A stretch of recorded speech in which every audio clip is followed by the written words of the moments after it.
జై శ్రీమన్నారాయణ. మీ శ్రీవారదాసుడు. చిన్న శ్లోకం వినండి. ఆయు ప్రజ్ఞ యశోలక్ష్మి శ్రద్ధ పుత్రా సుశీలత ఆరోగ్యం దేహ సౌఖ్యంచ కపినాథ నమోస్తుతే. ఇన్ని మార్లు అన్ని మార్లు అని కాదు, ఈ యొక్క ఆంజనేయ శ్లోకం ఏదైతే ఉందో ఈ శ్లోకాన్ని ప్రతినిత్యం కనీసం ఒక్కసారైనా చదువుకుంటే ఉన్నత ఆరోగ్యం లభిస్తుంది అని చెప్పి పెద్దలు చెప్పడం జరిగింది. కాబట్టి ఇది నేను కామెంట్లోను డిస్క్రిప్షన్లో కూడా పెడతాను. అందరికీ ఉపయోగపడుతుంది అని ఆశిస్తున్నాను.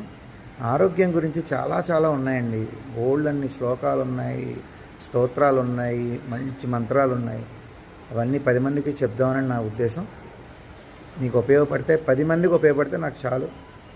అందరూ కూడా పాటించండి. జై శ్రీమన్నారాయణ.